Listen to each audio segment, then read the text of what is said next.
죄라고 할 때요, 이 죄에 대한 개념을 사람들은 교회에서 말하는 하나님의 기준을 가지고 죄를 이야기하는 거랑 보통 사람들이 생각하는 죄에 대한 개념이 다릅니다. 그래서 예수님을 믿고 교회를 다니는 사람들이 이야기하는 죄의 개념을 가지고 이야기하면 못 알아들어요. 이해할 수가 없는 거죠. 왜냐하면 사람들은요, 어떤 법을 정해놓고 이 법의 테두리 안에서 자신이 법에 위배되지만 않는다면 할 수 있는 모든 걸 하도록 할 수 있게 하는 게, 그게 사람들은 별로 큰 문제가 되지 않거든요. 그리고 상대적으로 봐요. 나 이 사람보다 괜찮아, 이 사람보다 깨끗해 라고 하는 기준을 보는데, 보통 복음에서 말하는, 성경에서 말하는 죄의 기준은요, 하나님이 절대적인 기준에 서게 되어져요. 우리가 생각하는 죄에 대한 개념으로 이 복음과 은혜에 대해서 접근하면 은혜가 하나도 안 돼요. 되게 부담스러워요. 아니, 예수님이 막 십자가 위에 죽으셨다는 게 되게 부담스러운 거 있잖아요. 아니, 내가 뭘 그렇게 잘못했어, 이런 정서 있죠. 그러니까 죄에 대한 이해를 잘못 이해하고 인간적인 부분으로 생각을 하게 되어지면, 감사합니다, 생각하게 되어지면요, 이 부분이 성경에서 말할 만큼 예수님 내 죄를 사해주기 위해서 십자가에 죽었다는 얘기는 되게 고맙다는 느낌보다는 되게 부담스럽다, 이런 생각이 들어요. 왜 저러실까? 아니, 저도 이게 그런 죄를 그런 식으로 접근하니까 이해가 안 되네요. 제 이름이 김선규예요. 이게 가명이 아니고 본명이에요. 이름 이따구로 지어놓으신 거 보니까 집안 분위기 대충 짐작 가시죠? 그리고 저는 웬만한 죄를 그렇게 지어볼 기회가 별로 없었어요. 아니, 누군가가 날 위해서 내 죄를 사해주기 위해서 맞아 죽을 정도로까지 내가 그렇게 흉악한 놈은 아니었어요. 아무리 생각을 해봐도. 근데 막 예수님 막 너희 죄를 위해서 막 죽노 막 이러면서 막 채찍 맞고 막 못을 박히면 고마운 마음보다는 부담스러워요. 왜 저러시나. 그리고요, 저는요, 누가 제 죄를 대신 갚아줄 필요가 없어요. 제가 다 치렀어요, 제 값을. 생각을 해보세요. 아니, 제가 몇 번 제가 이제 좀 그런 부분들이 있었어요. 그 중학교 때요, 그 교회 열심히 다니는 아이들 보면요, 중학교 때 이렇게 수련회 같은 거 끌려가요, 교회에서. 그럼 이제 끌려가면 한 둘째 날 저녁쯤 되면은 보통 한 정해져 있는 시간이 있거든요, 코스가. 일단 불을 다 꺼요. 그 다음에 십자가에다 불을 조명을 하나 때려요. 그 다음에 갑자기 목이 쉰 전도사님이 한 분 나오셔가지고 A4 용지 막 나눠줘요. 그 뭘 걷다 막 쓰래. 막 죄를 막 자기 죄를 막 거기다 쓰라는 거예요. 그래서 거기다 막 쓰면은 막 그거 해갖고 예수님이 이 죄 때문에 죽으셨다 이러면 막 애들 막 뒤집어지고 막 뒹굴고 난리가 나는데, 아무리 상상력을 동원해서 다 끄집어내 썼는데 이것 때문에 죽으셨다 그러면 조금 너무 과한 거 있잖아요. 기껏 생각해내봤어요. 내가 무슨 그렇게 잘못을 했나, 내가 그렇게 죽일 만큼 내가 무슨 잘못을 했나, 내가 한번 생각을 해보자 이래가지고 죄에 대한 목록을 썼어요. 기껏 해봐야 제가 뭐 해봤다는 건 욕을 한번 했다는 거. 욕을 했는데 어떤 일이 있었냐면, 제 위에, 제가 오남매라고 했잖아요. 제 막내인데 제 바로 위에 누님이랑 자주 싸워요. 아시잖아요. 막 이렇게, 예, 연년생은 아니지만 자주 싸웠는데 막 다투는데, 한 번 이제 저희 어머니가 수요 예배에 가신다고 가시는 사이에 제가 게임을 하고 있었는데 누나한테 오다를 내리고 가신 거죠. 얘 1시간만 하게 해라. 희한하게 다른 건 말 잘 안 듣다가 그건 또 기가 막히게 칼같이 듣잖아요, 또 누나들이. 그래가지고 또 이제 어머니가 예배 드리러 가셨는데 그걸 본 누나가, 너 엄마 그래, 이렇게 이제 저를 이제 쪼기 시작한 거죠. 얄밉잖아요. 엄마한테 다 이른다 막 이러면서 이렇게 하니까 너무 얄미워가지고 이러든지 뭐 이러면서 제가 막 하고 있었어요. 그러다가 해서는 안 되는 선을 넘게 된 거예요, 저희 누님이. 컴퓨터 하는 애들에게서 아무리 화가 나도 전원을 뽑는다거나 모니터를 끄는 행위는 하면 안 돼요. 이거는 죽자고 싸우자는 거지, 이거는 뭐 이렇게 서로 이런, 그러니까 합의를 볼 수 있는 가능성이 사라져요. 근데 코드를 뽑아버린 거예요. 일어나서 이제 싸우기 시작하는데, 왜 남애들끼리 싸워도 막 이렇게 막 치고받고 싸우는 않잖아요. 한 번씩 밀잖아요. 아시죠? 무슨 느낌인지. 한 번 밀면 이렇게 했다가 또 하고, 한 번 또 팍 밀면 또 이렇게 했다가, 그래서 이제 이렇게 싸우다가 감정이 격양이 돼가지고 제가 욕을 한 거야. 저희 학교에서 들었던 욕을, 쌍욕을. 저희 집안에서 욕을 했다? 이거는 저는, 그러니까 말 그대로 다리가 부러진다가 그냥 형식적으로 상징적인 부러짐이 아니라 실제로 부러지는 분위기였는데, 욕을 했다. 아무튼 그래가지고 제가 욕을 딱 했는데 저희 누나가 충격을 받으셨어요. 그때부터 울기를 시작하셨는데 막 들어가서 막 하고 막 우는 거예요. 그래서 저는 저희 어머니가 오시기 전에 그칠 거라고 생각했죠. 왜냐면 저희 어머니한테 걸리면 제가 어떻게 되는지 아니까.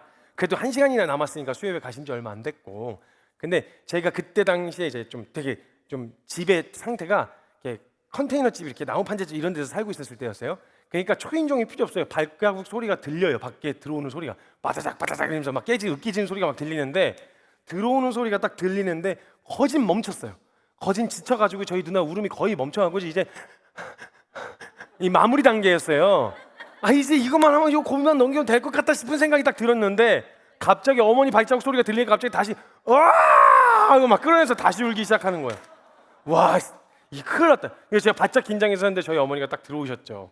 저희 어머니가 딱 보시는데 벌써 느낌이 이제 쎄한 거죠. 싸웠어? 그럼 제일 먼저 어머니는 누구한테 가요? 누나한테 먼저 가겠죠. 동생 잘 보고 있어 했더니 같이 싸우고 있어? 막 이러면서 이제 뭐라고 하시는데, 저희 누나가 제발 그만은 안 하길 바랬는데 성규가 나한테 이러면서 이제 제가 뭐라고 했는지 삐삐삐라고 이야기를 한 거예요. 삐. 근데 진짜 정적이 쌓였는데, 이게 여러분 그 공포감이요, 갑자기 뭐 뒤적뒤적하는 소리가 들려요. 뭐냐면 진짜 그 죽도 찾는 소리거든요. 죽도 찾는 소리, 착착착착착 소리가 나더니 저쪽에서 쿵쿵쿵 걸어오시는데 무슨 사무라이가 걸어오시는 줄 알았어요. 저는 착착착 오는데 막 거의 막 사색이대로 막 싹싹 빌고 막 그 있는 대로 두드려 맞고 막. 여러분, 저는 이 주제를 가지고 지금까지 단 한 번도 회개라는 걸 해본 적이 없습니다. 왜냐면 제가 그 죄값을 다 치렀거든요. 예수님이 뭐 대신 치러줄 게 없어. 내가 치렀는데 왜? 아니, 나 환불을 받아야 될 입장이지. 난 너무 과한 처분을 받았다고 생각하지. 뭐 이런 생각이 안 돼. 이렇게 접근을 하면, 죄가 뭐가 옳고 그르고 잘못했고 안 했고 이런 식으로 접근하면 예수님이 우리를 건져줬다는 얘기가 이해가 안 돼요. 너무 과한 거예요. 내가 뭘 그렇게 잘못했어. 그리고 제가 또 한 번 하나 기록했던 게 뭐냐면 헌금을 한번 띵거 먹었어요. 우리 집안에서 헌금 띵거 먹었다, 이거는 횡령한 거 이상의 의미를 가지거든요. 제가 한번 큰 대형 교회에 이제 다니던 때가 있었어요. 거기 왜 그런지 모르겠는데 초등부실 앞에 라면, 그때는 되게 혁신적인 아이템이었어요. 라면 자판기가 있었어요.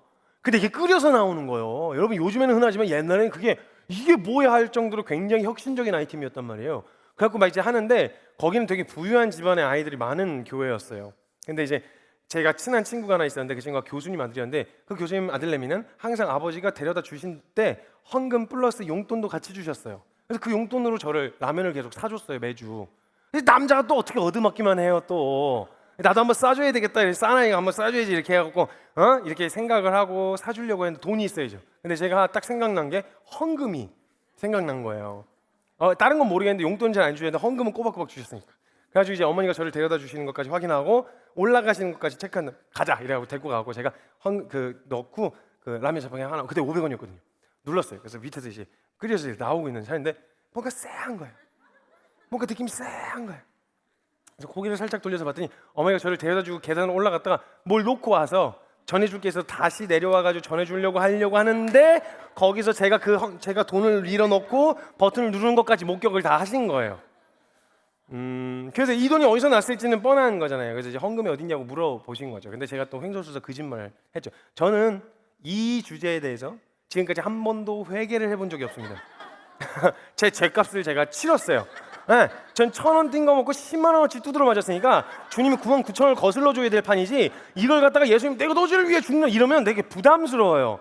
내가 치렀어요. 그러지 마세요. 되게 부담스러워요. 그러니까 모든 70억 인구를 위해서 죽으신 거라면 오케이인데, 나 때문에 죽으셨다라고 하면 이해가 되질 않는 거 있잖아요. 이런 정서, 죄에 대한 오해, 죄에 대한 인식과 개념에 대한 차이 때문에요, 우리가 가지고 있는 죄에 대한 개념을 가지고 하나님에 대한 은혜를 이야기하면 이해가 안 되는 거예요. 저는 그때 10만 원치 두드러 맞아야 했대요. 성경으로 사도행전 5장에 보면 헌금 띵거 먹어서 죽은 그 아나니아 삽비라 이야기가 나와요. 어떻게 죽는지, 너 이런 비명 행사하고 싶냐 이러면서, 난 널 그렇게 둘 수가 없다고 이제 막 있는 대로 이제 해갖고, 저는 이거에 대해서 회개해 본 적이 없을 정도로 두드러 맞았어요. 자, 그러니까 이런 식의 접근을 통해서 이런 죄에 대한 개념과 인식을 가지고 있으면 그때부터 하나님에 대한 오해가 누적이 되기 시작합니다.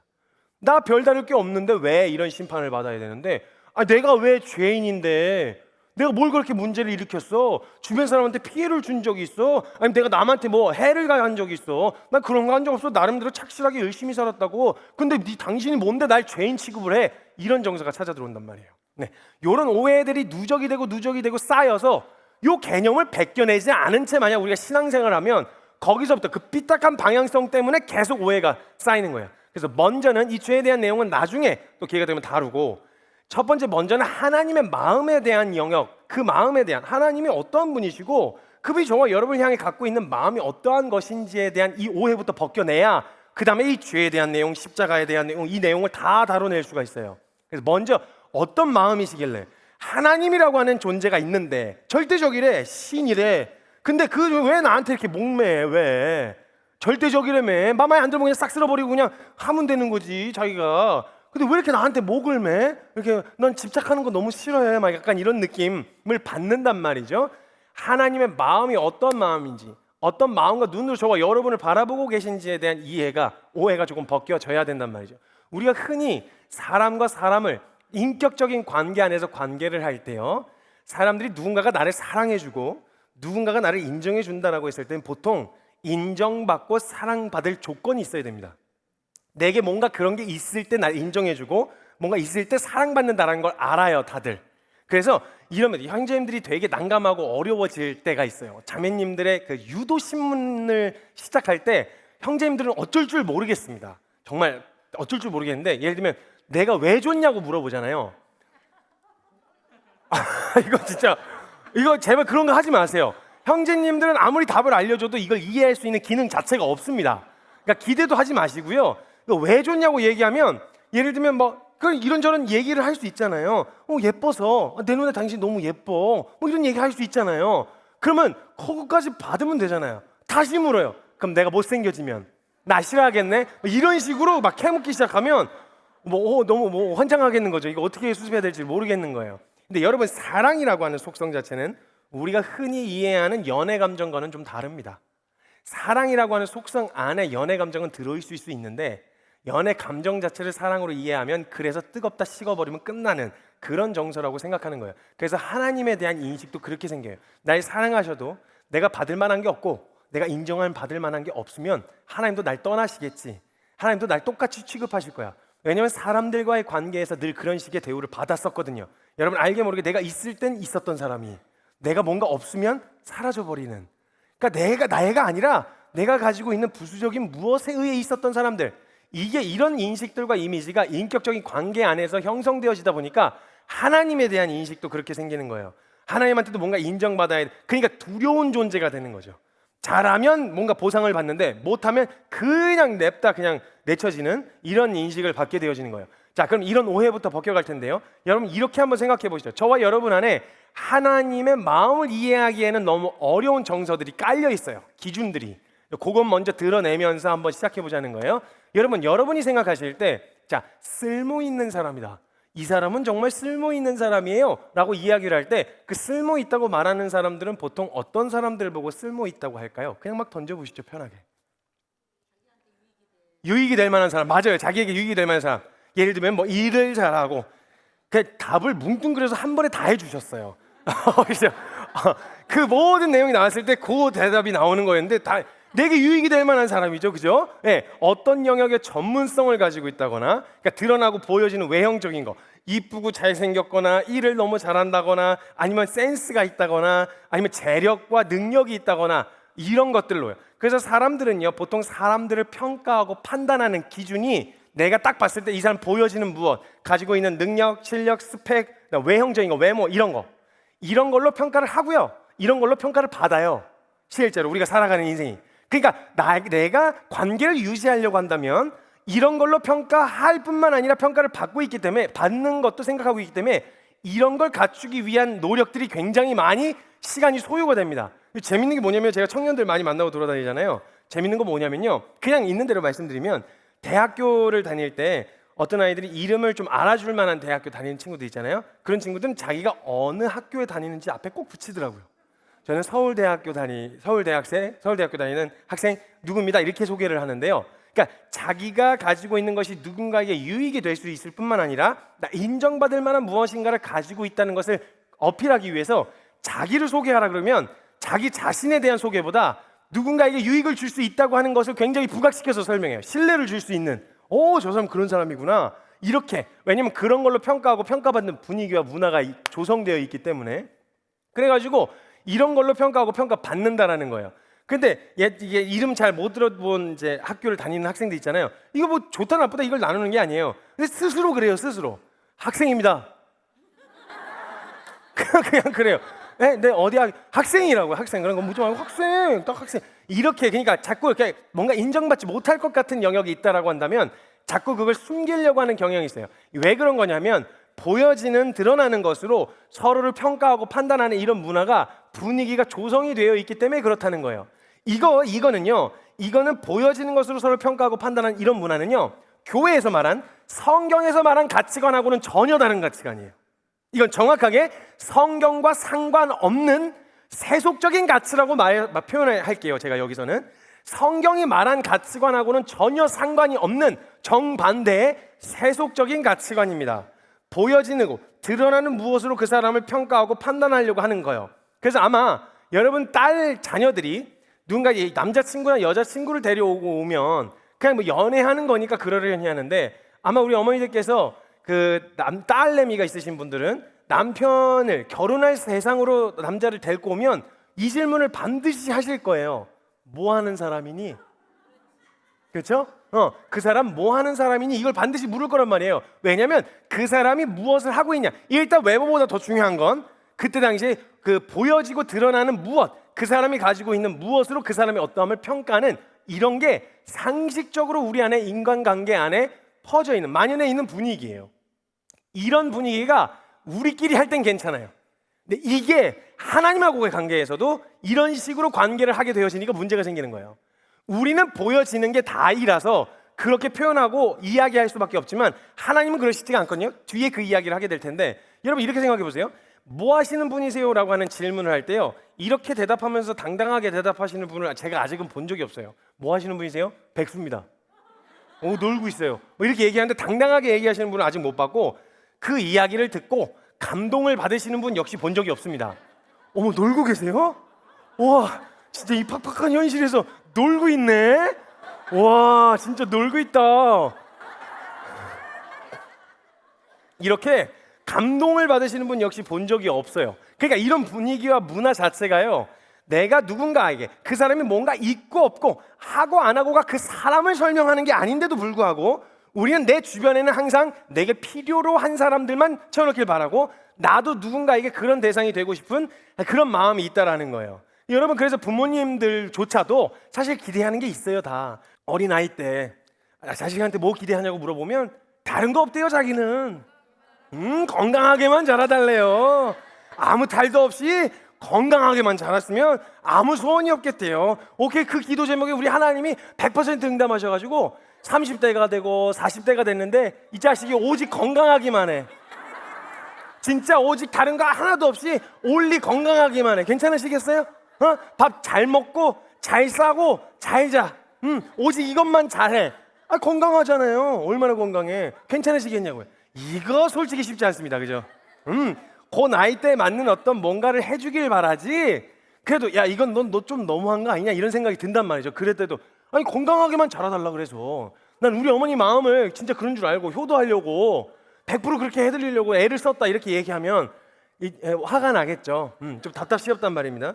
그 부모님들에게 자식이 그런 기대들이, 보여지는 기대들이 생길 수밖에 없어요. 그리고 여기에 결혼 정년기가 돼서 결혼 대상자 놓고 있으신 분들, 이제 기도하시는 분들, 크리스찬 중에서 결혼 대상자를 놓고 기도하라 그러잖아요. 그럼 크리스찬들은요, 교회 와서 결혼 대상자 놓고 기도할 때 절대 구체적으로 기도 안 해요. 양심이 있어갖고. 자기 나름대로 기준이 다 있는데 교회 와서는 양심이 있어갖고 그렇게 기도 안 해요. 예를 들면 일단 외모도 좀 저보다 키는 커야 되고 당연히 그 다음에 외모도 좀 당연히 어디 데리고 다니는데 창피하진 않아야 되잖아요. 그러니까 자기한테 쪽팔리지 않은 기준을 가지고 있으며, 그다음에 잘생겨야 돼. 근데 한 가지 조건이 더 있어. 지가 잘생긴 줄은 몰라야 돼. 왜냐면 꼴값을 따니까. 잘생겼지만 지가 잘생긴 줄은 몰라야 되고, 그리고 안정적이고 성실한 데다가 내게 나만 보라보는 해바라, 그런 남자는 실제로 없거니와 그런 남자가 왜 널 만나? 왜? 웃겨 죽겠어 진짜. 이런 기준들이 다 있단 말이에요. 이런 기준들이 있는데 교회 와서 기도할 때 그런 식으로 기도 안 해요. 양심이 있어갖고, 왜 솔로몬이 기도 1000번째 기도하고 나서 지혜를 구했더니 지혜 플러스 부와 명예도 주셔갖고 이렇게 이런 식으로 구하면 플러스 그것도 주시겠죠. 그래서 하나님 저는 다른 거 필요 없어요. 전 진짜 하나님 사랑하고 이 길 같이 갈 수 있는 사람이면 그거면 충분합니다. 이렇게 기도를 했단 말이죠. 부와 명예도 플러스를 함께 주실 줄 알고 지혜를 구한 거죠. 솔로몬처럼. 주님 그 기도에 너무 기쁘게 응답을 하셔가지고 진짜 내 마음에 합한 사람이면 돼? 이래가지고 기도 응답을 해주시는데 하나님 보시는 기준을 성경에서 뭐라 그랬냐면 나 여호와는 외모를 보지 않는다. 나 여호와는 중심만 보느니라. 자, 그래서 주님이 데리고 오셨는데 와 진짜 정말 중심만 보셨어. 볼 게 아무것도 없고 오직 중심만 좋아. 벌써 사람들과 사람 사이 안에서 나름대로의 기준이 있고 내게 필요로 하는 사람들의 기준치가 다 있단 말이죠. 이런 걸로 사람을 평가하고 판단하는 기준으로 삼고 있고요. 이런 걸로 사람들을 대하고 이런 걸로 평가를 받아요. 그래서 그렇게 살아가고 있다는 말이에요. 근데 이게 완벽하게 성경의 가치하고는 전혀 상관없는 가치인데 문제는 뭐냐면 성경을 이야기하고 복음을 이야기한다고 하는 그 공동체 안에서도 성경에선 이야기하지 않은 이 가치관이 만약 통용이 되기 시작했다. 이래서 헷갈리는 거예요. 이래서 하나님도 오해하게 되는 거예요. 아니 교회에 왔더니 돈 많은 사람이 인정받아. 아니 실력 좋고 재능 있는 사람, 아니 뭐가 없으면 당연히 부려먹는 사람인 것처럼 보이고 뭔가 있으면 신앙 좋고 아니고를 떠나서 그 사람은 어깨를 똥똥 피고 있어. 이런 분위기가 만약 보여졌다. 그럼 무슨 생각이 들겠어요? 하나님도 돈 많은 놈 좋아하시는구나. 하나님도 실력 좋고 재능 있는 사람 좋아하시는구나. 없으면 이러니까 벌써 하나님에 대한 오해가 시작되는 거예요. 성경의 가치는 그걸 이야기하고 있지 않은데 여러분 성경 분명히 성경에 대한 이야기예요. 보여드리겠지만 성경의 가치는 그런 걸로 평가하시거나 판단하시는 기준을 삼으셨다고 말씀하신 적이 없는데 그 복음을 말하고 성경을 인용하면서 이 세속적인 성경적 가치하고는 전혀 상관없는 가치관이 알게 모르게 짬뽕이 된 거예요. 헷갈려 죽겠는 거야. 그래서 어떻게 하라는 거야? 어쩌라는 거야? 제가 이제 한 번은 사역을 했었어요. 사역을 했는데 제가 사역을 하던 곳에서 제가 아무튼 그런 게 있어요. 아무튼 사역을 하는데 아무튼 유명 인사들이 많이 오고 가는 그런 교회였어요. 먹기팀의 사역을. 그러니까 크리스천인데 연예인 뭐 이렇게 좀 영향력 있다고 한 번씩 거쳐가는 교회. 제가 거기서 사역을 하고 있었는데 하는데 제가 한 가지 다른 거 모르겠어요. 제가 지금도 조금 날이 이렇게 좀 지금 많이 다듬어진 건데 예전에는 조금 개념이 없어갖고 날이 더 서 있었어요. 뭐가 이렇게 조금 불편한 게 있었는데 무슨 문화냐면 다른 거보다 이게 약간 이게 좀 있으신 분들이 오시면 소개를 할 때 이분으로 말씀드릴 것 같으면으로 시작하는 이 분위기가 제가 이게 너무 마음에 안 들었었어요. 다른 데서는 그게 통하죠. 근데 교회라고 하는 것 자체가 여러분 만약 하나님이 자격 조건이나 그런 기준들로 여기를 불러놓으셨던 거라면 그러면 그렇게 소개해야죠. 외모를 보고 입구에서 외모를 보신 다음에 너 합격 들어와. 근데 넌 좀 부담스럽다.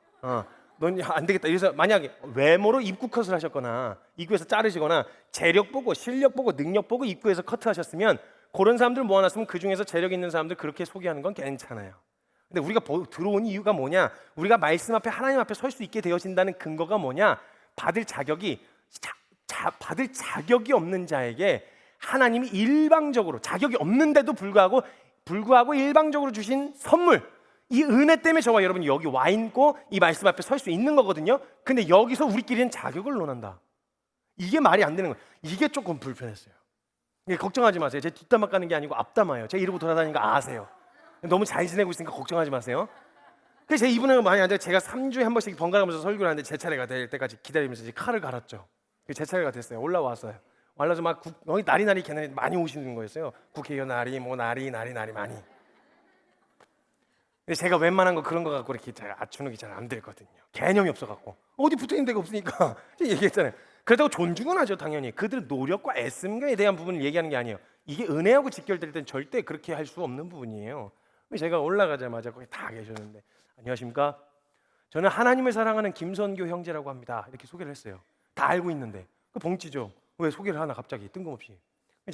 전 교회에서 딱 이 정도 소개면 충분할 것 같습니다. 여러분 아니 박수 치면 안 돼요. 여기서 그렇게 안 돼요. 그렇게 하면 아주 위험해져요. 제가 거기 깎아내리고 제가 높아진 거잖아요. 그러면 안 돼요. 그게 아니라 여기까지 딱 이야기를 했어요. 교회에서 딱 이 정도 소개면 충분할 것 같습니다. 만약에 우리가 재력으로 선택받아서 능력으로 선택받아서 여기 온 거라면 그게 가능할 것 같습니다. 근데 만약에 우리가 여기 온 게 우리가 재능이 있어서 실력이 있어서 외모가 반반해서 여기 들어온 게 아니라면 어디 하나님 앞에서 내밀 명함이 있냐고 건방지게 쉬운 죄인 나부랭이가 시건방지게 어디 하나님 앞에서 내밀 명함이 있어가지고 내가 누군데를 하나님 앞에서 천지를 창조하신 하나님이 그런 거 갖고 감동 받으시겠어요? 기억하세요 여러분. 하나님 돈 많다고 절절매지 않으세요. 거꾸로 말하면 뭐냐? 돈 없다고 실망하시는 일도 없다는 거예요. 하나님 능력 많은 사람에 감동받지 않으세요. 거꾸로 말하면 뭐냐? 능력이 없다고 실망하시는 일도 없다는 거예요. 기억하세요. 하나님은 전능하세요. 하나님 누구의 돈 같은 거 필요로 하시는 분이 아니세요. 하나님 돈이 모자라가지고 교회 입구에서 헌금 수금해갖고 1년 예산 짜가지고 하나님 나라 간신히 유지하시고 그런 분 아니에요. 인간 수준으로 오해하니까 하나님에 대한 오해가 생기는 거예요. 그런 걸로 평가되어지는 분위기가 아니란 말이에요. 그냥 있는 대로 어디 하나님 앞에서 명함 갖고 와 그 앞에 어디 건방지게 하나님 앞에서 이런 막 난리를 쳤죠. 그러니까 너무 제가 그런 줄 알고 저를 같이 사역하자고 하신 거였어가지고 애를 많이 쓰셨죠. 그리고 제가 물론 이제 막 있는 대로 막 하겠습니다 해가지고 했다가 얼마 뒤에 사임을 하긴 했습니다. 예. 쫓겨난 거 아니에요? 쫓겨난 거 아니에요? 쫓겨났다는 게 기분 나빠요. 그렇게 하면 안 돼요. 하나님에 대한 인간 수준으로 인식하는 거예요. 하나님을 이런 식으로 이해하고 오해하기 시작하니까 당연히 한 사장님에게 대해주는 정도, 내가 무서운 사장님, 이런 친절한 사장님, 뭐 이런 사장님 대해주는 수준으로 하나님을 대하기 시작한다는 거죠. 그러니까 만약에 그렇게 되어지면 성경에서 말하는 요구들이 무리하게 느껴지고 어렵게 느껴지기 시작한다는 거예요. 여러분, 만약에 하나님이요 평가하고 판단하는 기준으로 우리가 흔히 사람들을 평가하고 판단하는 그런 기준으로 저와 여러분을 만약 평가하고 판단하셨으면 하나님은 전능하세요. 전능한, 누구의 도움 같은 걸 필요로 하시는 분이 아니신데 전 인류 중에 하나님께 필요로 한 인간이 누가 있겠어요? 만약에 그런 가치관으로 저와 여러분을 대하셨으면, 제가 어떤 목사님의 설교를 듣고 예화 중에 엄청나게 은혜를 받은 장면이 있었어요. 뭐냐면 목사님이 꿈을 꾸셨대요. 꿈을 꿨는데 꿈속에서 자기가 삽질을 하고 계셨대요. 삽질을 주의 영광을 위해서 막 열심히 하겠다 이러고 막 삽질을 하고 계셨대요. 그랬더니 뒤에서 누가 빵빵 이러더래요. 내가 또 하나님 나라를 위해서 열심히 해보려고 하니까 또 방해하는구나. 내가 저런 방해에 휘둘리지 않고 더 열심히 하겠다 싶어가지고 더 열심히 삽질하셨대요. 근데 계속 빵빵거리니까 도대체 누구야 하고 뒤를 딱 돌아봤는데 하나님이 포크레인에 타셔가지고 비키라고 나오라고 같이 떠버릴 수도 없고 이거 진짜 그냥 나오라고 이러고 계속 빵빵거리셨다니, 이게 그걸 확인하고 잠에서 깨신 다음에 하나님 나라에 가장 방해가 되는 게 나구나라는 걸 무릎을 치고 깨달으셨다는, 내가 하나님을 위해서 뭔가 해드린다 자체가 여러분 하나님이 아니신 거예요. 저와 여러분 속에서 내가 도와드린다, 내가 뭔가 해드린다라고 하는 것 자체가, 이런 인식 자체가 하나님이 아니신 거예요. 딱 인간 수준인 거예요. 그냥 뭔가 이렇게 하면 좋아하시겠지, 이렇게 해드리면 반응을 하시겠지. 우리가 흔히 사장님한테 잘 보이듯, 뭔가 누구한테 하도 잘 보이듯, 이런 식의 인식으로 하나님을 대하니까 자꾸 오해가 쌓여간다는 거예요. 하나님은 절대 그런 걸로 절절매지 않으세요. 기억하세요. 하나님은 돈, 재력, 외모, 실력 이런 걸로 평가하거나 판단하는 분이 아니시라는 거예요. 이게 잘못됐다라고 하는 거. 여러분, 적어도 여기서 복음을 말하고 은혜를 말하는 공동체잖아요. 그죠? 다른 건 몰라도 처음 들어본 분도 계실 거고 예수님에 대한 이야기를 처음 들어보실 수도 있지만, 이 가치관, 이 회사의 가치관이 그런 가치관으로 갈 거라는 거에 대해서는 다 알고 계시잖아요. 그렇죠? 그럼 그 가치관과 지금 우리가 흔히 살아갈 때 서로를 평가하던 이 가치관이 충돌을 일으키고 같이 갈 수 없다는 거에 동의가 되시죠? 이 회사에서는 동의가 되시죠? 보여지는 걸로 평가하고 판단하고 이 사람의 됨됨이 자체를 평가하는 이런 문화가 여기서 추구하는 가치하고는 다르다는 거에 동의가 되시죠? 네, 그럼 내일로 갈 것도 없고 오늘부로 뿌리 뽑아야 돼요. 이런 세속적인 가치관은 뿌리 뽑아버려야 돼요. 그러니까 이게 생각이 안 찾아 들어올 수는 없어요. 보여지는 걸로 평가하고 판단하게 되려고 하다가도 아니지, 우리가 여기 왜 모여 있어? 우리가 어떤 사랑 받았어? 우리가 어떤 은혜 받았어? 그런 걸로 평가하면 안 돼. 이런 분위기라도 나타나야 된다는 거예요. 보여지는 걸로 하려고 하다가도. 공동체에 꼭 한두 명씩 그런 사람이 있거든요. 손만 댔다 하면 사고 치는 애들이 있어요. 공동체마다 마이너스 손. 그런 사람도 있지만 그런 걸로 평가하고 판단되어지는, 짜증내고 실무적인 일에 대해서는 분명하게 이야기할 수 있어도 그 실무적인 능력 가지고 그 사람이 어떤 걸 평가해서는 안 된다는 거예요. 이게 성경에서 말한 가치관이었습니다. 그러면 성경에서 말한 가치관이 아닌 이 세속적 가치관이 잘못됐다는 걸 알았으면 이걸 뜯어 고쳐야 되는데, 그 뿌리 뽑는 것만 중요한 게 아니고 가장 건강하고 성경적인 가치관이 저와 여러분 안에 심겨져야, 그래야 성경이 잘 보일 수가 있거든요. 그 성경적인 가치관이 심겨지려면 하나님이 저와 여러분을 어떤 마음과 눈으로 보고 계셨는지를 성경 가운데서 보면 돼요. 어떤 마음과 눈으로 보고 계시는지를 잠깐 먼저 보여드릴게요. 여러분, 성경이 있으신 분들은 창세기 1장을 한번 펼쳐보시겠어요? 창세기 1장. 성경책이 있으신 분들은 그냥 창세기 1장. 27절로 31절까지의 말씀을 읽을 건데요. 걱정하지 마세요. 제가 읽어드릴 겁니다. 그리고 그 성경을 가지신 분들 중에서 제가 다른 건 모르겠는데 다른 건 다 용서가 돼도 창세기 늦게 찾는 건 용서가 안 돼요. 그것도 1장을 늘 하는 말씀이지만 제가 읽어드리겠습니다. 창세기 1장 27절로 31절까지의 말씀에 이렇게 적혀 있습니다. 하나님의 마음에 대한 이야기가 적혀 있는데요. 하나님이 자기 형상 곧 하나님의 형상대로 사람을 창조하시되 남자와 여자를 창조하시고 하나님이 그들에게 복을 주시며 하나님이 그들에게 이르시되 생육하고 번성하여 땅에 충만하라. 땅을 정복하라. 바다의 물고기와 하늘의 새와 땅에 움직이는 모든 생물을 다스리라 하시니라. 하나님이 이르시되 내가 온 지면에 심있는 모든 채소와 씨 가진 열매 맺는 모든 나무를 너희에게 주노니 너희의 먹을거리가 되리라. 또 땅의 모든 짐승과 하늘의 모든 새와 생명이 있어 땅에 기는 모든 것에게는 내가 모든 푸른 풀을 먹을거리로 주노라 하시니 그대로 되니라. 하나님이 지으신 그 모든 것을 보시니 보시기에 심히 좋았더라. 자, 여기서 지금 하나님이 천지를 창조하시고 사람을 만드셨답니다. 사람을 딱 만들어 놓으신 다음에 지금 하나님이 그 만드신 사람을 보고 느끼셨던 정서를 여기 지금 뭐라고 표현하고 있어요? 보시기에 심히 좋았대요. 그냥 좋은 정도도 아니고 심히 좋았대요. 너무너무 좋았대요. 그러면 너무너무 좋다고 말한 기준이 있을 거 아니에요. 뭘 보고 이렇게 좋았다고 이야기하시는 걸까요?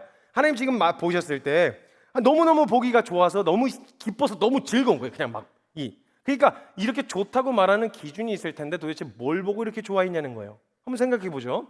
하나님이 다른 사람들은 모르겠는데 아담 같은 경우는 손을 직접 대셨어요. 그렇죠? 빚으셨단 말이죠. 첫사람 아담은 빚으셨으니 전능하신 하나님이 직접 손을 대셨으니 또 얼마나 완벽한 비율로 만드셨겠어요. 물론 그 후로부터는 뭐 손을 안 대셔서 그런 건지 모르겠는데 약간 무질서한 것 같긴 한데 이게 첫사람을 직접 손을 대셨으니 무슨 일이 일어났겠어요? 그냥 뭐 황금 비율로 만들지 않으셨겠어요? 그럼 황금 비율로 구성된 이 얼굴과 외모와 비율을 보고 감동을 받으셔갖고 진짜 날 닮아갖고 그냥 너무 잘생겼다 진짜로. 뭐 너무 이쁘다 지금 외모 보고 이렇게 감동을 받으셨다고 말씀하시는 걸까요? 아니죠. 여러분이 보시기에도 그건 아닌 것 같죠. 성경에서도 성경적 지식이 없어도 그것 때문에 기쁘다고 할 분은 아니신 것 같아요. 그리고 천지 창조의 특징이 뭔 줄 아세요? 저와 여러분이 창조하시는 동안 도와드린 게 일도 없다는 게 특징입니다. 혼자 다 하셨어요. 그러니까 사람도 천지 창조를 다 마치신 다음에 마지막에 만드셨거든요. 이유가 뭐냐? 만들어 놓으면 방해만 되니까. 허공을 떠돌아다닐 거 아니에요 혼자. 아무것도 없는데. 그러니까 나머지 다 만들어 놓은 다음에 사람을 창조하셨어요. 그러니까 이게 무슨 말이냐? 하나님께 자기가 쓸모있는 존재라는 걸 증명할 기회가 없었다는 거예요. 나 실력 있고 하나님 나 쓸만해요 라는 걸 증명할 기회가 없었어요. 지금 아담과 하와는 그냥 만들어서 홀랑 벗고 뭐 꾸민 것도 아니에요. 그냥 홀랑 벗고 서서 모든 게 다 처음이니까 그냥 막 너무 다 신기하고 놀라워서 그러고 서 있었던 게 다예요. 근데 지금 너무 좋대. 너무너무 좋대. 너무너무 좋아서 자신의 하나밖에 없는 아들 자신의 전부를 기꺼이 내어줄 만큼의 이런 막 감동과 감격이 있으셨다고 이야기하는 거거든요. 뭐야 이게? 아니 우리는 사랑받을 만해야 사랑받잖아요. 인정받을 만해야 받고. 근데 도대체 이런 가치관으로 성경을 보려니까 이해가 안 되는겨.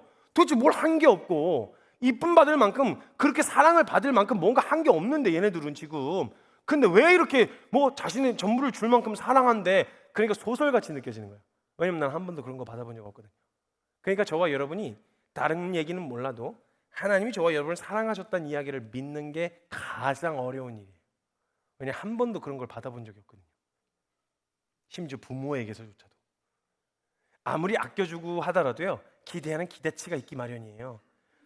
그러니까 당최 하나님이 이게 세속적인 이 가치관을 가진 채로 성경을 읽으면 절대 이해 안 돼요. 성경은. 창세기 1장에서 그러니까 사람들도요. 우리가 흔히 생각하면 내가 은혜를 입었어? 그럼 뭐 해야 돼요? 갚아야 돼요. 다시 갚아줘야 된단 말이에요. 이게 우리가 흔히 알고 있는 생각이에요. 그러니까 은혜를 받았다고 말하는 사람들도요. 이게 상식과 세상의 이치거든요. 갚아줘야 되는 거. 그러니까 또 은혜를 받았다고 말하는 크리스찬들도 받은 은혜를 갚으려고 또 열심히 봉사해요. 열심히 애를 써요. 봉사 자체가 잘못됐단 말이 아니에요. 무슨 일을 하는 것 자체가 잘못됐단 말이 아니에요. 그렇게 해야 한다라고 하는 의무 때문에. 그럼 이 사람에게 갖는 가장 무서운 저주가 뭔지 아세요? 은혜가 더 이상 은혜 안 돼요. 다 갚았으니까. 더 이상 감사도 감격도 안 돼요. 여러분, 은혜는 갚는 게 아니에요. 은혜는 누리는 거예요. 누리는 게 갚는 거예요. 하나님이 창세기 1장에 보면요, 하나님께서 천지 창조하신 동안에 내가 너희한테 이만큼 했으니까 너희도 나한테 이만큼 해라, 뭐 이런 얘기 하신 적 없어요. 맨날 먹기만 하고 가서 니들 치워. 내가 이거 다 하느라고 고생 많이 했잖아. 네가 가서 치워. 이렇게 뭔가 요구하신 적 없어요. 뭐라 그러셨냐면, 너 그냥 보시기에 너무 좋아가지고 너 그냥 마음껏 누려. 걱정 1도 하지 말고 아무것도 세하니 그냥 마음껏 누리고 그냥 즐거워하고 막 해. 그럼 막 아담과 하와는 막 에덴 동산 뛰어다니면서 꽃을 보면서 어떻게 이런 색을 만드셨지? 하나님 찬양하고 막 뛰어다니면서 막 폭포의 웅장한 자연 경관을 보고 하나님의 막 엄청난 걸 묵상, 이런 걸 보면서 즐거워하는 것, 이것을 보시는 게 하나님께 기쁨이었어요. 우리가 하나님께 무엇을 해드려서 기뻐하시는 게 아니라 하나님은 우리가 기쁨이셨어요. 우리가 뭔가를 해서 영광을 올려드린다는 것만큼 웃긴 게 없는데요. 여러분, 전능하신 하나님 앞에 뭘 해드리면 영광을 받으실까요? 아니, 노래를 얼마나 잘하면 하나님이 영광 받으실 만한 노래를 할까요? 아니, 악기를 얼마나 잘 다뤄야 하나님이 영광 받으실 만한, 절대적이래요. 성경으로 근거하면 그 절대적인 하나님이 어떤 걸 해드려야 영광을 받으시겠냐고요. 기타 조금 챙챙하고 뭐 이렇게 한다고 하나님이 찬양을 담당하는 천사들이 따로 있을 정도예요. 절대 음을 창조하셨다고요. 성경에 근거하면 음을 창조하신 그분이 그런 걸로 감동받으시는 분이 아니에요. 그런 거라도 가지고 나와서 하나님께 드리고자 하는 그 마음을 기뻐하시는 거지, 하나님은 베스트를 기뻐하시는 게 아니라는 거예요. 여러분, 기억하셔야 됩니다. 우리가 오해하는데 사람들은 베스트 성과를 보려고 합니다. 네, 중요하죠. 근데 무엇보다 하나님께 있어서는요, 베스트보다 베스트를 드리고자 하는 마음을 기뻐하신다는 거예요. 자, 상대적으로 봤을 땐 내게는 베스트인데 이 사람에게는 형편없이 볼품없는 물건이야. 그렇지만 이 사람에게 베스트이면 그게, 하나님은 그걸 그 마음의 중심을 받으신다는 거예요. 가지고 나면 무엇을 가지고 평가하시는 게 아니라 이런 마음으로 보신다는 거예요. 갚으라고 하신 적이 없어요. 그냥 하나님은 내 존재가 기쁨이셨어요. 다른 무엇을 해줄 필요도 없었고 뭘로 보답할 필요도 없었어요. 그냥 내가 살아 숨쉬는 것만으로도 하나님께 기쁨이었어요. 그 안에서 하나님이 창조하신 것을 마음껏 누리고 먹고 마시고 하는 것 자체를 보시는 게 하나님께 영광이었어요. 이게 하나님의 관점이었어요, 여러분. 뭔가를 요구하신 적도 없고요, 뭔가 해달라고 부탁하신 적도 없고요. 하나님은 그저 그냥 존재, 살아 숨쉬는 것, 그것만으로 그냥 하나님께 영광이었어요. 그게 충분한 거야. 그래서 뭔가로 평가하고 어떤 기준으로서 될 놈 안 될 놈은 구분짓거나 평가하지 않으셨다라는 거예요. 아니, 우리 같은 사람들이야 보여지는 게 다니까 그렇게 했다고 치지만, 보여지는 것으로 사람들을 평가하고 판단하지만 우리의 존재와 존재의 목적을 아시는 하나님께서는 그런 걸로 평가 안 하신다는 거예요. 창세 때는 우리의 존재 자체가 영광이었습니다. 영광. 그래서 하나님께 뭔가 해드리지 않아도 우리가 그냥 가만히 있는, 살아 숨쉬는 것만으로도 하나님은 영광 받으셨어요. 존재만으로. 이게 하나의 가지. 이게 납득이 잘 안 되실 거예요. 왜냐면 그런 걸 한 번도 받아본 적이 없으니까. 그런 사랑, 그런 대접, 그런 대우, 이런 걸 받아본 적이 없으니까 이게 납득하기가 정말 어려운 주제란 말입니다. 근데 하나님께서는 그러셨다고 지금 성경에서 이야기하고 있는 거예요. 근데 창세 때 이 존재만으로 기쁨이었어요. 근데 창세 때 문제가 생겼어요. 어디에 문제가 생겼냐? 이 존재에 문제가 생긴 거예요. 몇 가지 잘못을 저지른, 여러분, 기능상에 뭐가 하나 망가지면요, 불편을 감수하고 어느 정도 써먹을 만해요, 그죠? 근데 존재 목적을 상실했다 그러면 써먹을 수가 없어요, 그렇죠? 예를 들면 이런 거예요. 저는 핸드폰 같은 경우는 카메라를 잘 안 씁니다. 카메라 망가지면 저는 쓸 것 같아요, 그냥 불편하더라도. 근데 만약 액정이 나갔다 이러면 못 쓰죠. 좀 목적을 상실한 거니까 액정이 나가면 사용할 수가 없어요. 버리든지 교체든지 해야 된단 말이죠. 그러면 만약에 하나님이 보시는 게 존재 하나였어요. 근데 문제가 생겼는데 어디에 문제가 생겼냐? 존재에 문제가 생겼어요. 우리가 잘못을 저지르는 것 자체가 문제가 아니라 그 잘못을 저지를 수밖에 없게 만드는 존재가 문제가 생겨버린 거예요.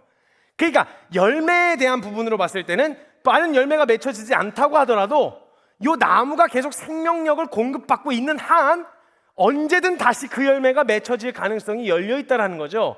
이 존재에 문제가 생겨버린 거예요. 그러니까 이 존재에 문제가 생겨버렸으니까 하나님은 딱 그거 하나 보고 계셨는데, 이게 문제가 생겼으니 이제 하나님은 쓸어버리시거나 갖다 버리시거나, 이제 진짜 하나님께 불필요 주셨으니까 저거 여러분은 그냥 갖다 쓸어버리시면 돼요. 만약 하나님 살아계시다면.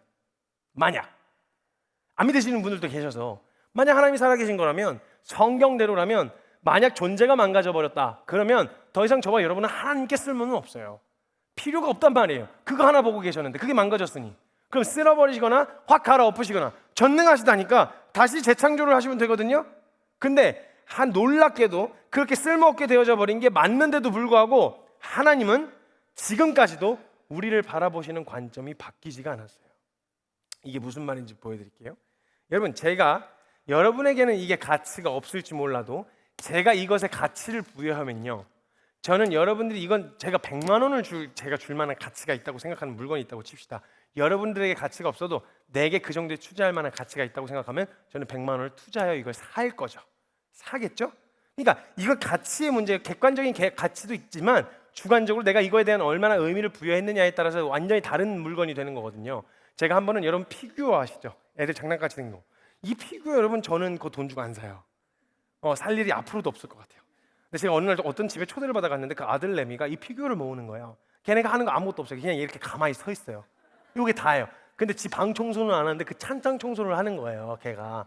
근데 이 피규어가 저는 그래도 막 문방구에서 한 1, 2만 원에 사는 건 줄 알았죠?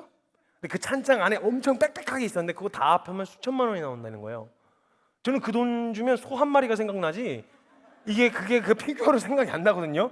그러니까 이게 약간 느낌이 좀 그냥 그러니까 그 돈 주고 거의 다 가치 안 한단 말이에요. 근데 그 사람에게는 수천만 원을 투자할 만한 가치가 있었다는 얘기가 되겠죠. 자, 그럼 성경에서 이야기하는 걸 보여드리겠습니다. 객관적으로 저와 여러분이 성경적으로 봤을 때 망가진 게 맞아요. 상태를 조목조목 따져 들어가기 시작하면 성경의 기준으로 봤을 땐 하나님이 요구하시는 기준에는 부합하지 않다라는 걸 분명히 보면 알 수 있어요. 근데 재밌는 건 뭐냐면요, 투자하는 걸 보면 그 투자하는 것이 이 사람에게, 이 대상에게 있어 어느 정도의 가치인지를 알 수 있는 것처럼 저와 여러분이 망가진 상태로 내버려 두시는 게 아니라 망가진 상태, 즉 투자할 만한 가치가 있어 보이지 않은 상태, 그때에 하나님이 뭘 투자하셨냐면 자신의 하나밖에 없는 아들을 투자하셨대요. 이게 무슨 말이냐? 죄인 되어, 성경에는 우리가 죄인 되었을 때라고 표현을 하고 있어요. 저와 여러분이 가치가 없다라고 생각하는, 완전히 망가져버린 그 상태에도 하나님의 마음과 눈은 어떤 마음이냐면 자신의 하나밖에 없는 아들을 기꺼이 투자할 만큼의 가치가 있는 존재로 보고 계셨다는 거예요. 여러분들이 저와 서로를 어떻게 평가하는지와 상관없이 하나님은 저와 여러분에게 투자를 하셨으면 자기에게 있어 투자할 만한 가치가 있든지 받을 보상이 있다든지 뭐 이런 경우에는 투자를 할 거 아니에요. 근데 투자하는데 투자할 만해서가 아니야. 뭔가 깨끗하고 멋있고 멋지고 대단해서가 아니야. 뭔가 인정받을 만한 무언가가 있어서가 아니야. 그런데 하나님은 그때에 자신의 하나밖에 없는 아들을 기꺼이 내어 던질 만큼의 가치가 있는 존재로 여전히 보고 계셨다라는 거예요. 성경에서 이걸 뭐라고 표현했냐면 우리가 아직 죄인 되었을 때에 그리스도께서 우리를 위하여 죽으심으로 하나님께서 우리에 대한 자신의 사랑을 확증하셨다라고 이야기를 하고 있어요. 이게 저와 여러분을 향해 바라보고 계시던 마음이었어요. 하나님은 그러니까 만약에 내 조건에 서로 상호간의 이익이었어, 그럼 나한테 더 이상 이익을 줄 수 없는 이거 그냥 갖다 버리면 되잖아요. 만약 저와 여러분이 이제 더 이상 하나님을 기쁘시게 해드릴 수 없다, 그럼 그냥 싹 쓸어버리시면 제일 편한 거 아니에요, 살아계시다면.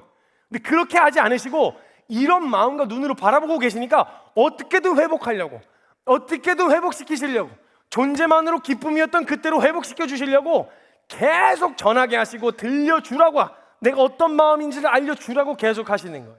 이야기를 하시는 거예요. 그래서 하나님을 배반하고 떠나간 인간을 그때 그 마음과 시선으로 계속 바라보고 계시는 거예요. 그러니까 그때로 자꾸 회복시키시려고 하신다는 거죠. 그래서 저는요, 분명하게 단호하게 말씀드린 건 하나님 기준에 불필요한 사람은 없습니다. 하나님 기준에 예나 지금이나 우리를 존재로 보고 계세요. 그래서 하나님은요, 우리가 보통 사람들을 판단하는 그런 기준들로 우리를 평가하거나 판단하거나 감동받거나 실망하지 않으신다라는 거예요. 만약에 여러분 하나님이 진짜 우리가 하나님 앞에 나아가는데 외모가 문제가 되는 거였으면 예수님이 오셔서 그 문제 해결하려고 오신 분이시잖아요. 그럼 예수님이 오셔서 외모 성형수술 해주고 돌아다니셨어야죠. 그게 그렇게 문제가 되는 거였으면. 그래서 사역을 시작하실 때 진짜 너 진짜 얼굴 보는데 부담스러워갖고 나 진짜 혼났다 야, 일로 와봐 이래가지고 코 조금만 세우고 앞 좀 트고 좀 땡기고 이렇게 해서 하자, 조금 여기다 뭐 좀 넣고 이렇게 해서 하자, 이렇게 해서 성형수술하고 돌아다니셨겠죠. 예수님이 그 문제 해결하려고 오신 거였으니까. 하나님 앞에 나아가는 게 걸림이 되고 문제가 되는 거였으면 그 부분이 그거 해결해 주셨겠죠. 다시 한번 말씀드리지만 하나님이 외형적인 거 보고 기대하셨던 거라면 우리의 모습 보고 실망하셨을 거예요. 우리의 모습 때문에 하는 행동, 역할, 말, 외모, 뭐 성격 아시잖아요. 제가 말해야 돼요? 꼭 다 짚어서? 여러분이 아시잖아요.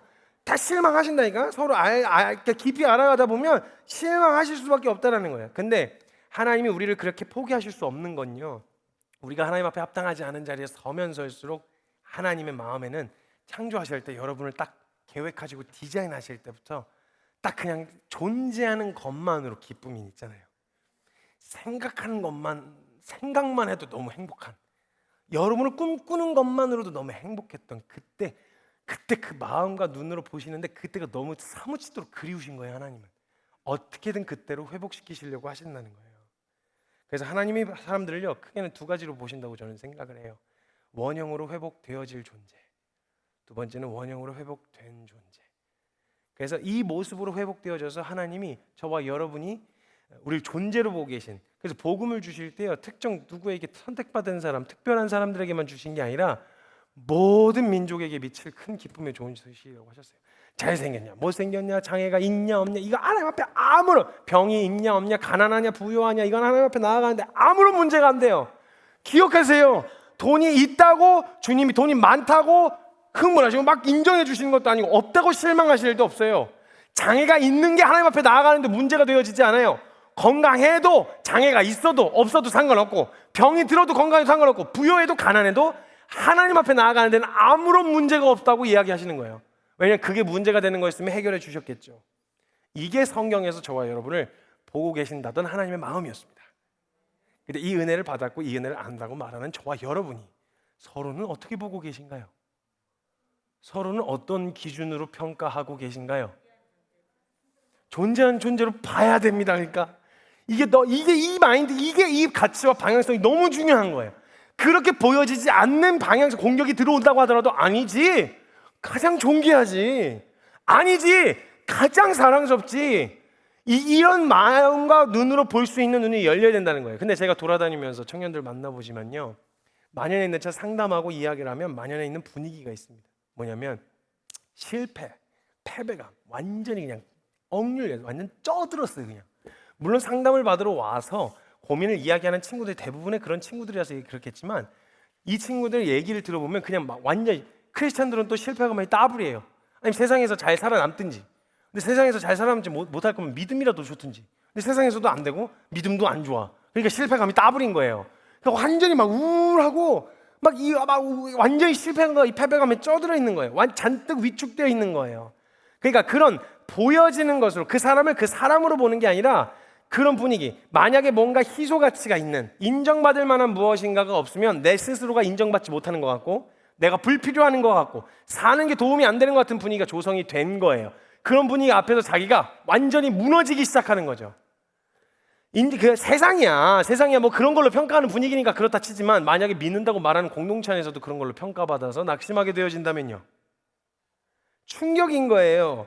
뭐 좀 내놓을 만한 거 가진 사람은 신앙 좋고 아니고를 떠나서 절절 매는데 별다른 거 없으면 당연히 부려먹는 사람처럼 이렇게 대하는 이런 천박하고 저급한 가치가 성경을 말하고 은혜를 논하는 공동체 안에서도 일어나고 있으면 무슨 생각을 갖게 되어지겠냐고요. 네, 노력하는 거 좋아요. 제가 만약 말씀을 전하는, 성경을 대하는 저 같은 사람이 노력해라, 열심히 하고 교회에 필요한 사람이 되고 세상에서 영향력 있는 크리스찬이 돼야지. 네, 좋습니다. 노력하고 애를 쓰는 거 다 좋아요. 나쁘단 말이 아니에요. 여러분 이거 기억하셔야 되면, 게으른 건 맞아야 돼요. 노력하고 애쓰는 건 좋아요. 잘못된 게 결코 아닙니다. 세상에서 영향력 있는 크리스찬이 되어야죠. 근데 저와 여러분이 영향력 있다는 말의 의미를 어떻게 이해하는지, 이 기준 자체가 너무 세속적이라는 생각 안 해보셨어요?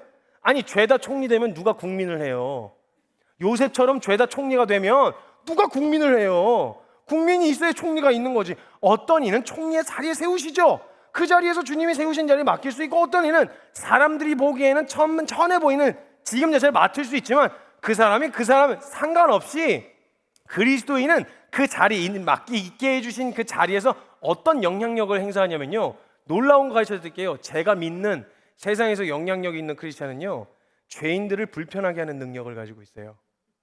그 사람이 가면 음담 패설을 하다가도 그 사람이 쓱 가면 막 부담스러워지, 같이 얘기하기 뭐해지는, 뭐 이런저런 막 얘기하고 이거 막 뒷담화 까고 막 이러고 있다가 그 사람이 쓱 나타나면 불편. 그래서 처음에 그 사람은 왕따 당하는 것 같은 느낌이 들기도 해요. 여러분 한번 생각해 보시죠.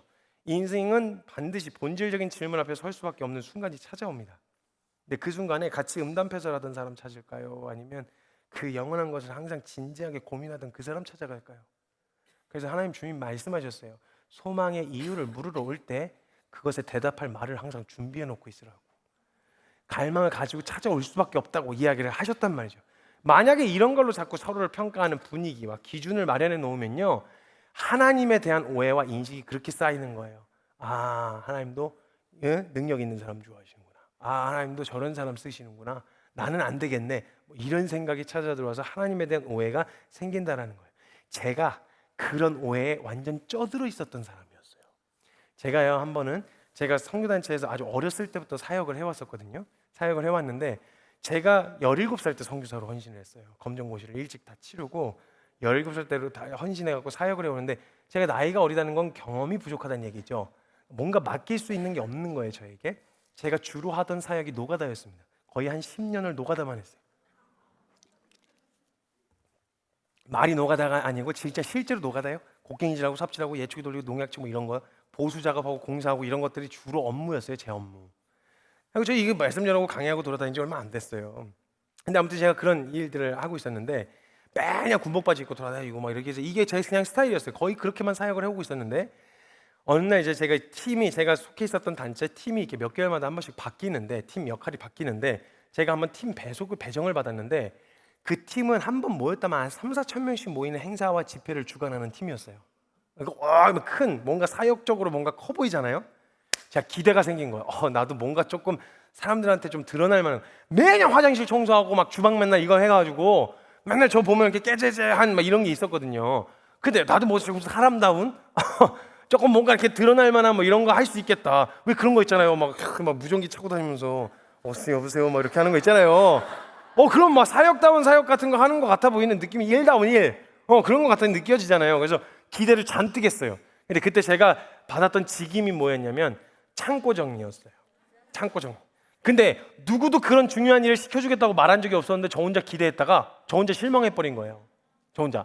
그래가지고 마음이 확 낙심이 되는데 그 중요한 일은 또 잘하는 한타까지 하시는 분들이 모이셔서 또 하시더라고요. 제 마음에 무슨 생각이 찾아오면 내가 너무 일찍 들어왔다. 자격증이라도 하나 따갖고 들어올 걸. 뭐 이런 생각이 찾아 들어오는 거 있잖아요. 슥. 막 근데 이게 마음이 확 무너지는 거예요. 이러니까 막 너무 어려워져갖고 안 되겠다 해서 이제 기도실로 기어 들어갔어요. 기도실에 가서 이제 기타를 잡고 찬양을 하려고 앉았는데 옛날에 찬양집이 있는데 아무튼 찬양집을 이렇게 뒤적뒤적 거리는데 거기, 여러분 이 찬양 아시는지 모르겠는데 무화과 나뭇잎이 마르고란 찬양이 있어요. 이 무화과 나뭇잎이 마르고란 찬양 가사가 뭐냐면 무화과 나뭇잎이 마르고 포도 열매도 없고 아무것도 나한테 없어도 난 주님으로 인하여 즐거워합니다. 뭐 이런 가사예요. 하박국 선지자가 쓴. 근데 그 가사를 보는데 제가 상태가 상태인지라 이 가사가 곱게 안 보이는 거예요. 놀리는 것 같은 거예요. 뭐도 없고 저것도 없고 실력도 없고 재주도 없고 할 줄 아는 것도 없고 뭐 능력도 없고 막 놀리는 것 같은 거예요. 그래서 제가 너무 막 짜증이 난 거예요. 부르다가 아니 찬양 가사를 보는데. 그래서 무화과 나뭇잎도, 그래서 제가 그래요, 나 뭐 무화과 나뭇잎도 없고 포도나무 열매도 없고 감람나무 소출도 없고 가진 거 쥐뿔도 없어요. 그래서 막 부르다가 뒤에 가사가 난 여호와로 인하여 즐거워하거든요. 난 여호와로 인하여 즐거워하리. 근데 이 가사를 부르는데 제가 툭 하고 무심코 뱉던 툭 이 말이 저를 다시 때렸어요. 근데 제가 오늘 내가 사랑한다고 말하는 하나님 앞에 고작 해드릴 수 있는 게 주님으로 인하여 즐거워하는 것밖에 제가 해드릴 수 있는 게 없네요. 재능으로도 하나님 기쁘시기 못하겠고 능력으로도 기쁘시기 못하겠고 재력, 실력, 스펙으로도 하나님의 영광되게 할 수 있는 게 아무것도 없는데 제가 오늘 고작 할 수 있는 거라고는 하나님으로 인하여 즐거워하는 것밖에 제가 해드릴 수 있는 게 없네요. 근데 제 마음에 강하게 진짜 강한 확신으로, 성교야 그거야. 내가 너한테 기대했던 거, 내가 너한테 바란 거 그거 하나. 내가 너가 다른 거, 너가 나한테 뭘 가지고 와서 뭘 해주는 뭘 기대한 게 아니라 너가 그냥 나로 인하여 즐거워. 내가 너에게 주려고 하는 것들로 인하여 즐거워. 난 그게 제일 기뻐. 이 마음을 확 주시는데 여러분, 그 찬양이 원래 되게 촐싹맞게 부른 찬양이에요. 무화과 나뭇잎이 마르고 이걸 해야 되는데 제가 이 촐싹맞은 찬양을 울면서 불렀어요.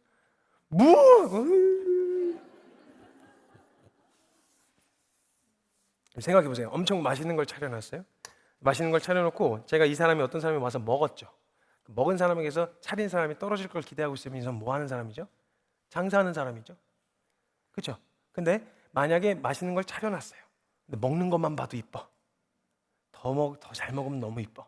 더 달라 그러면 너무 이뻐. 이런 마음으로 바라볼 수 있는 관계가 있다면 어떤 관계일까요? 부모? 엄마? 엄마 마음 아니겠어요? 하나님이 삭군목자 아니라 그러셨거든요. 자기가 하나님이 자신의 하나밖에 없는 아들을 기꺼이 투자하신다면 하나님이 얻어가신 건 뭔데요? 없어요. 여러분 구원했다고 얻어가실 수 있는 게 없었다고요. 모르고 욕만 드시잖아요. 하나님이 차라리 안 알려주시고 만약에 진짜 사실이라면 싹 쓸어버리시면 되는데 왜 굳이 그걸 알려주셔서 욕만 먹기잖아요. 하나님이 욕 먹으실 분이 아닌데. 그런 마음으로 하나님이 저와 여러분을 바라보고 계시는데 삭군목자가 아니라 얻어가실 수 있는 게 없었다니까요. 딱 하나 얻어가셨어요. 다른 거 얻어가신 게 아니라 여러분의 존재만으로 기쁨이었던 그때의 모습으로 회복시키신 거, 이거 외에는 하나님이 얻어가신 게 없었다라는 거예요. 제가 진짜 한번 이 마음이 바뀌고 제가 되게 부정적이고 되게 네거티브하고 되게 비관적인 사람이었어요. 이게 한 번에 확 뒤집어지게 되어지는 굉장히 중요한 계기가 한 번 있었어요. 제가 아까도 말씀드렸지만 제가 이 얘기만 하고 마무리할 건데, 제가 이제 집안 분위기 대충 짐작하시죠? 네, 제 이제 이름이 있다고 해서 저희 아버지 같은 경우에는요, 제가 태어나서 아버지한테 칭찬을 받아본 적이 없어요. 한 번도. 근데 칭찬이라고 고작 하나 받아본 게 그거였어요. 제가 뭐든 잘 먹어요. 그래서 너 입맛은 선교사다. 이렇게 해서 칭찬을 한번 받아본 적이 있어요.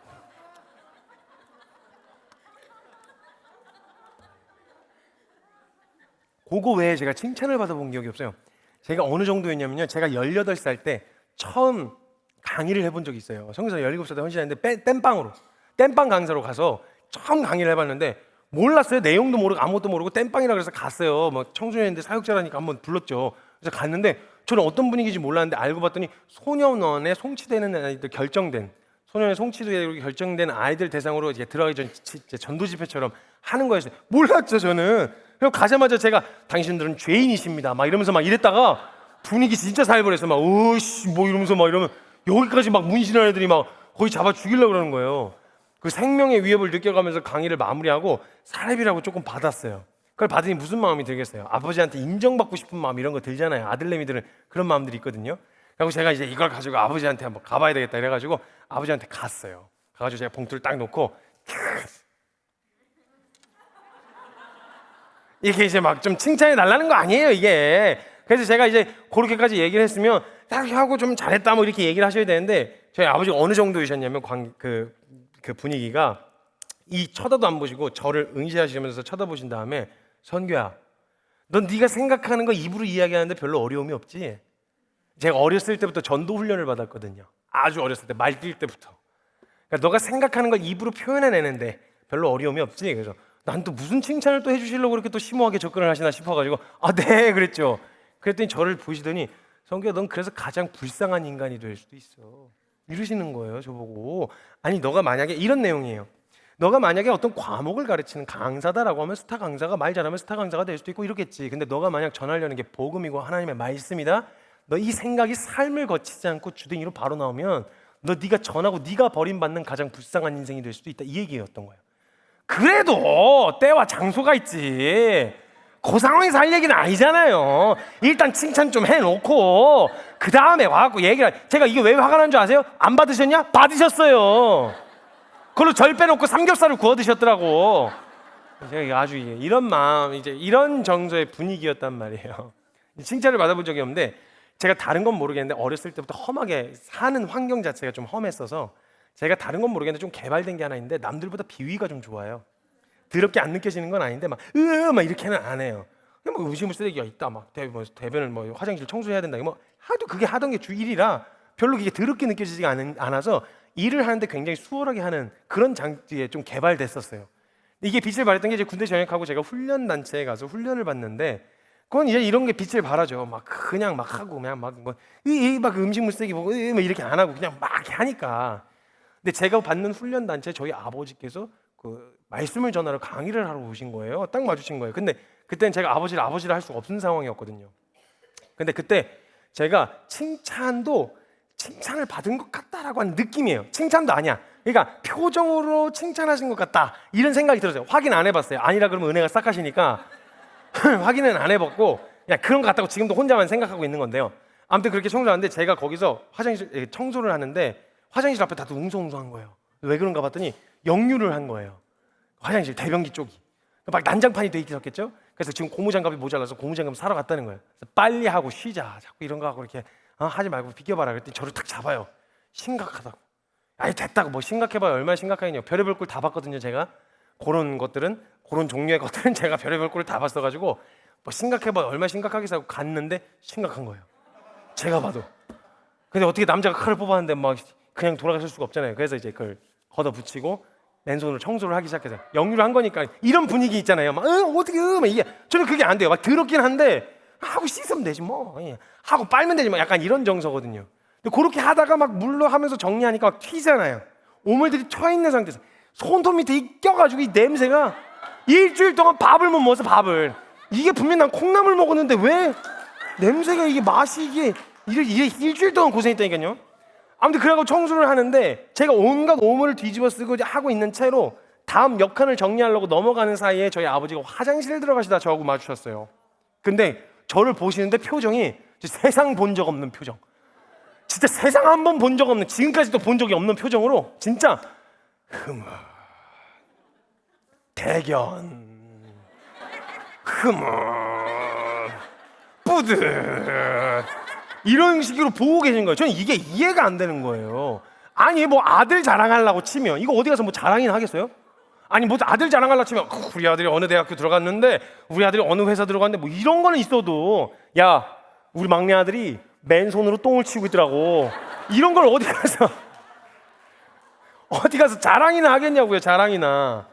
근데 이게 이 정서가 제가 이해가 안 되는 거예요. 이 느낌이. 그래가지고 제가 이게 마음이 정리가 또 안 돼가지고 제가 기도실로 들어갔는데요. 마지막 문장입니다. 하나님이 저에게 그 상황을 겪으면서 저에게 해주셨던 말씀을 통해서 저에게 해주셨던 말씀이 저의 삶의 방향을 바꾸는데 굉장히 중요한 역할을 했어요. 제가 제 이름을 넣어서 이야기할 건데 그 이름에 여러분의 이름을 넣고 들으시면 되겠어요. 성규야, 제가 기도하러 앉았는데 말씀을 보다가 그 말씀을 통해서 제게 말씀하시는 거예요. 성규야, 내가 일 잘하는 사람이 필요했어. 그럼 난 일 잘하는 사람 불러다 쓰면 돼, 그지? 근데 그러다가 그 사람이 빵꾸가 났네, 그 자리가. 그럼 난 다른 일 잘하는 사람, 더 잘하는 사람으로 그 자리 얼마든지 채워다 메꿀 수 있어, 그치? 성규야, 내가 만약 노래 잘하는 사람이 필요했어? 그럼 난 노래 잘하는 사람 불러다 쓰면 돼. 근데 그 자리가 빵꾸 났네? 그럼 난 노래 잘하는 사람 불러다 그 자리 메꾸면 돼, 그치? 근데 성규야, 너라는 존재는, 나에게 있어 너라고 하는 존재는 너 아니고선 대체할 게 없어서 너가 아니면 안 돼, 나한테. 그래서 성규야, 난 네가 가지고 나온 무엇? 마음은 고마운데 난 그게 필요한 게 아니라 성규야, 난 네가 필요해. 너의 자리는 그 어떤 것으로도 대체가 안 돼. 이게 하나님 마음. 이게 성경 무슨 말씀으로 얘기하셨는 거냐면 100마리 양을 키우던 목자가 있었어요. 한 마리를 잃어버렸어요. 그러면 사람들이 생각하겠죠. 더 건강한 양으로, 아이 또 그 양들끼리 새끼 치면은 또 금방 그 자리 메꿀 수 있지 않겠어요? 목자의 마음에 그 양은 새끼 쳐서 메꿀 수 있는 그 양이 아니었던 거예요. 99마리가 소중하다지 않단 말이 아니라 그 99마리를 들여다 놓고 그 잃어버린 양 한 마리는 그 양으로밖에 채워지지 않아서 더 건강한 양을 갖다 놔도 그 마음은 항상 공백이 있어요.